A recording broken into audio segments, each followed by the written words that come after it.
February 24, 1994. Police arrive at 25 Cromwell Street in Gloucester, England, armed with shovels and a search warrant. They're looking for one missing teenager, 16-year-old Heather West, who vanished 7 years earlier. For years, her father, Fred West, has made jokes about Heather being under the patio. Police assume it's tasteless, morbid humor, a grieving family coping badly. No one seriously considers that he might be telling the truth. They have no idea they're about to uncover one of Britain's most horrific serial killing sprees. As officers dig into the back garden, they don't find one body.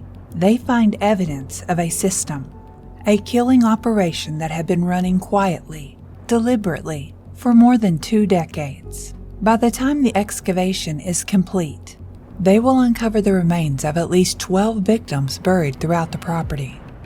But the true horror isn't just the number of bodies. It's that this wasn't chaos. It wasn't loss of control. It wasn't a single descent into violence. For Fred and Rose West, murder became routine, structured, integrated into daily life. Tonight we're examining how 2 damaged individuals didn't just tolerate each other's violence, but legitimized it. How each became proof to the other that their darkest impulses weren't only acceptable, they were justified. And how an ordinary house became a killing ground, and a marriage became a closed system built entirely around mutual permission to destroy. Welcome to Deadly Intent, where we examine the criminal mind and the psychology behind murder. I'm your host, Carmen Carrion, and tonight we're analyzing one of the most disturbing cases in modern criminal history, not simply because of what Fred and Rose West did, but because of the intent behind their crimes. This isn't a story about a single moment of violence. It isn't a crime of passion or a loss of control. This is the story of 2 people who normalized murder, who turned killing into routine behavior, who didn't stumble into violence, but built their lives around it. For Fred and Rose West, murder wasn't an impulse. It was a shared activity, a private world they created together. Over more than 20 years, they refined their methods of luring, abusing, and disposing of victims with deliberation and consistency. This wasn't chaos, it was practice. Before we go any further, it's important to acknowledge the real victims of these crimes. Charmaine Costello, Rena Costello, Linda Gu, Therese Ziegenthaler, Shirley Hubbard, Juanita Mott, Shirley Robinson, Allison Chambers, and Heather West. And others whose names we may never know. These were real people with real lives, families, futures, and identities beyond what was done to them. We tell their stories not to sensationalize their deaths, but to understand how predatory behavior takes root, how systems fail to intervene, and how violence is allowed to continue unchecked. Remembering them with dignity matters. Tonight we'll walk through the chronology of these crimes. We'll examine the psychology that sustained them. And most importantly, we'll analyze the intent that drove Fred and Rose West to kill again and again. This is the story of how 2 people transformed love into obsession, marriage into mutual permission, and an ordinary domestic life into a closed system built around murder. To understand the criminal psychology of Fred and Rose West, we need to understand how 2 damaged individuals became exponentially more dangerous together. This case represents what criminologists call complementary pathology, when 2 people with compatible disorders form a feedback loop that escalates violence rather than containing it. Individually, Fred and Rose were dangerous. Together, they became catastrophic. Frederick Walter Stephen West was born on September 29, 1941, in Muchmarcle, Herefordshire. Fred's childhood reads like a blueprint for the development of a sexual predator. He later claimed that his father routinely sexually abused his daughters, and that this behavior was normalized within the family. Whether those claims were true or not, Fred grew up in an environment where boundaries were absent and violence was commonplace. Psychologically, Fred displayed classic features of antisocial personality disorder combined with sexual sadism. He lacked empathy, viewed people as objects, and derived arousal from control and pain. At 17, he suffered a serious head injury in a motorcycle accident that may have affected impulse regulation, though his behavior was already deeply concerning before the injury. By his early 20s, Fred's predatory behavior was unmistakable. He was accused of inappropriate contact with minors, theft, and violence. These weren't random acts. The intent behind Fred's early crimes was clear. Other people existed for his gratification. In 1965, Fred married Catherine Rena Costello, who was pregnant with another man's child. Fred claimed her daughter, Charmaine, but his interest was not paternal. It was predatory. His biological daughter, Anne-Marie, later testified that he sexually abused her and threatened to kill her if she ever told anyone. At this stage, Fred was still operating alone. That changed in 1969 when he met 15-year-old Rosemary Letts. This meeting did not corrupt Rose. It completed her. Rose grew up in a violent household with a father who struggled with severe mental health issues. Violence was the primary language of her childhood. But Rose's pathology went beyond environment. Even as a teenager, she exhibited cruelty, enjoyed hurting animals, lacked empathy, and displayed an explosive temper. When Fred met Rose, he didn't see someone to dominate. He saw recognition. This wasn't love. It was two predators identifying a shared nature.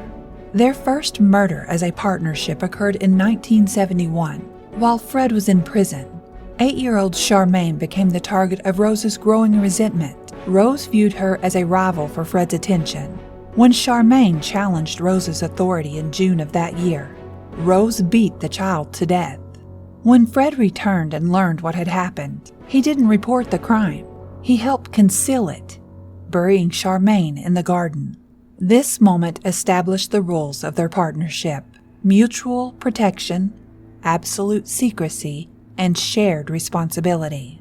Most disturbingly, evidence suggests both derived satisfaction from the violence. When Rena came searching for her daughter in August 1971, Fred and Rose faced their first external threat. Their response was not panic, it was calculation. They murdered Rena as well, dismembered her body, and buried her. Eliminating a risk had become part of their operational thinking. In 1972, they moved to 25 Cromwell Street.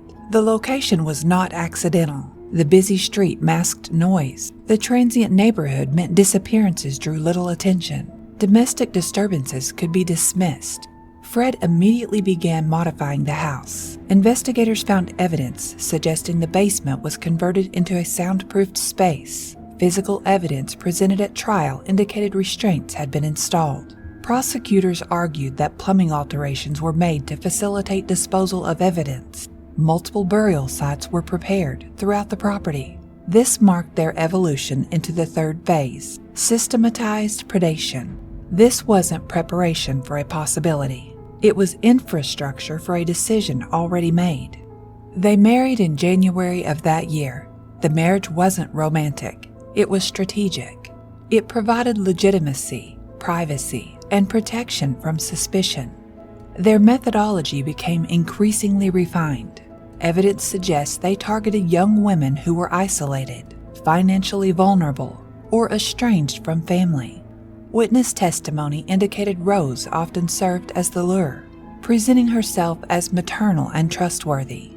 Court records showed she took particular pleasure in gaining victims' trust before betraying it. They had become a hunting partnership. The house was kept full of lodgers. This provided cover and access. Psychological conditioning began almost immediately, with small boundary violations that escalated once resistance weakened. By 1973, their intent had evolved into a second, more disturbing phase: recreational killing. The murders had shifted from risk management to pure gratification. Linda Gu's murder demonstrated this evolution. Linda was 19 when she came to live at 25 Cromwell Street in April 1973 to work as a nanny.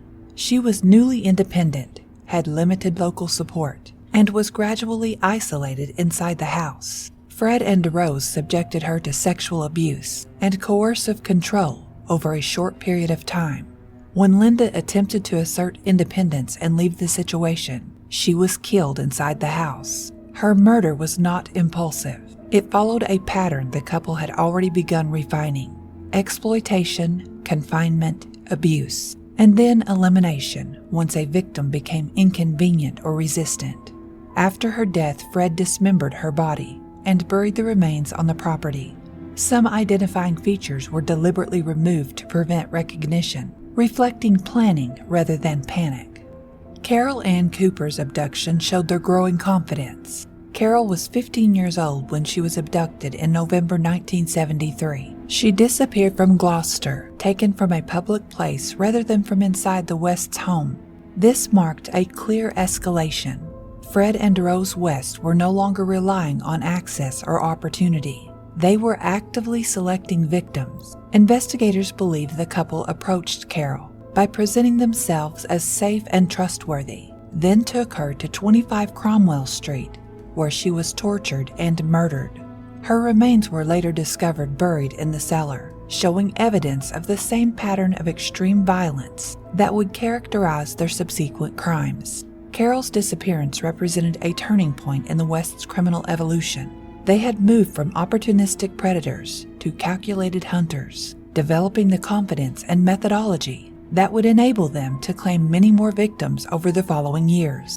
Lucy Partington's murder revealed their addiction to violence itself, even when it carried significant risk. They were no longer killing to solve problems. They were killing because they enjoyed it. Lucy was a 21-year-old university student who vanished on December 27, 1973, after visiting a disabled friend. Her disappearance was especially brazen because she came from a well-connected family. Her cousin was novelist Martin Amis, and her uncle was Kingsley Amis. Taking someone from such a prominent background demonstrated how completely Fred and Rose had become consumed by their compulsions. They were willing to risk the intense scrutiny that would inevitably follow Lucy's disappearance. Her remains, found years later at Cromwell Street, showed the same horrific pattern of torture and dismemberment. Lucy's murder marked the point where the Wests crossed from calculated predators into something far more dangerous, killers driven purely by sadistic pleasure, regardless of consequences. Therese Siegenthaler's murder in April 1974 demonstrated their complete confidence in their system. The 21-year-old Swiss student was hitchhiking through England when she encountered the Wests. Therese was adventurous and independent, traveling alone across Europe during her university break. She spoke several languages and had a bright future ahead of her.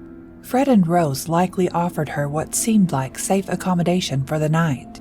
Her body was found in the basement years later, bearing the same horrific signature of torture and dismemberment. Therese's case showed how the Wests had become bold enough to target anyone, even foreign nationals, whose disappearances would trigger international inquiries. Each crime reinforced the next. Evidence suggested Fred guided Rose in methods of restraint and disposal, teaching her how to use gags, bindings, and the specific tools of torture they employed in their makeshift cellar dungeon. Rose's documented violent tendencies and sexual sadism pushed Fred into greater extremes of brutality and experimentation. Together they escalated from quick killings to prolonged sessions of torture that could last for days.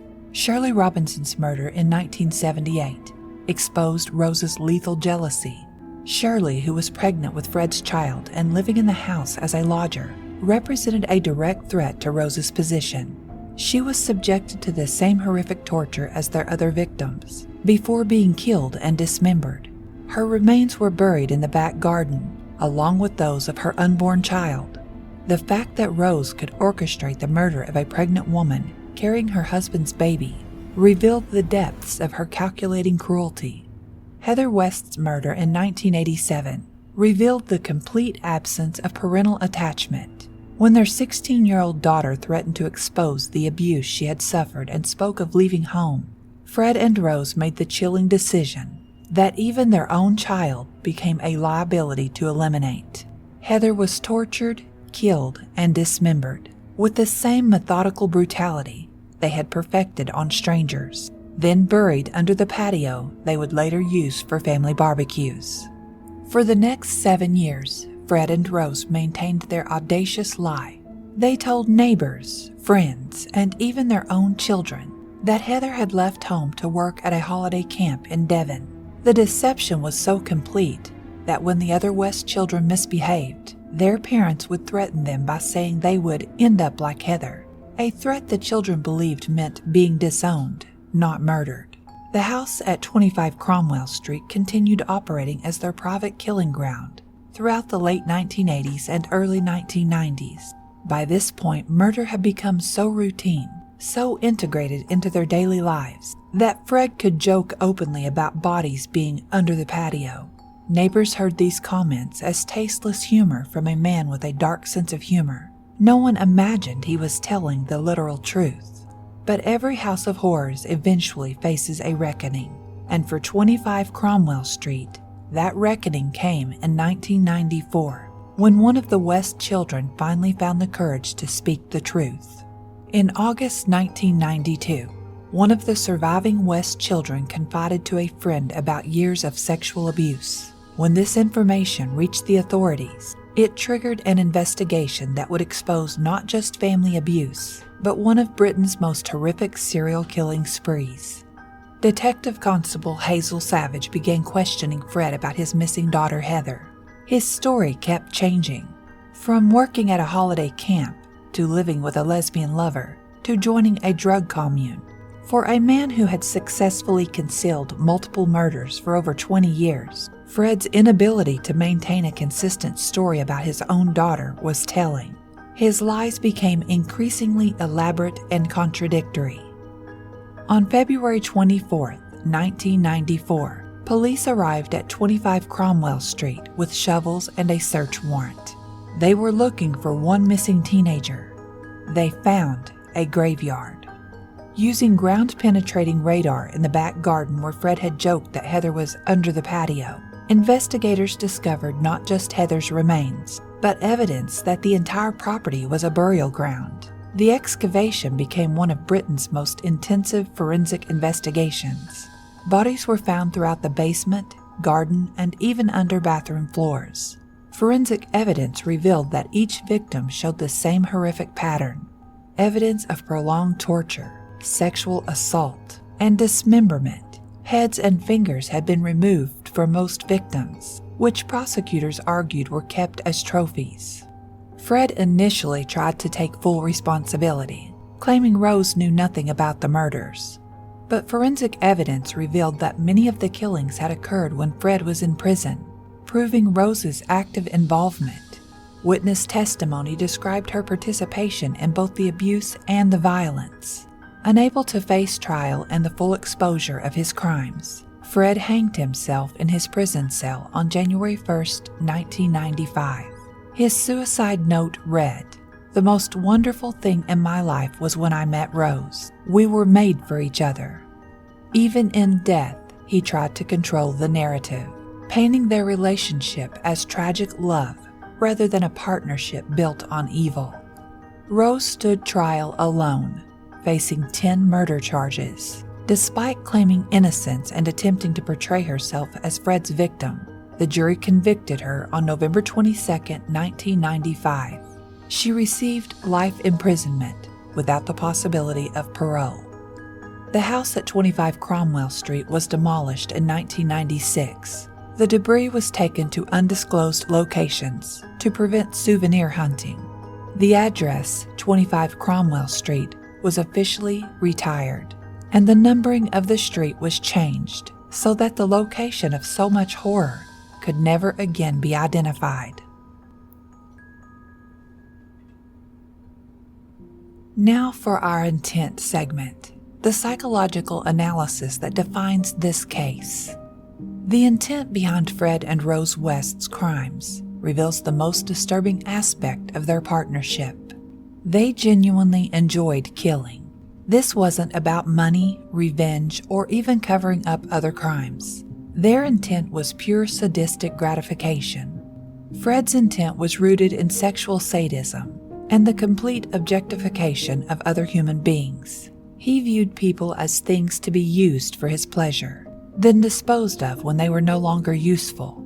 Rose's intent was driven by explosive violence and an insatiable need for dominance. She derived genuine pleasure from causing pain and asserting absolute control over vulnerable victims.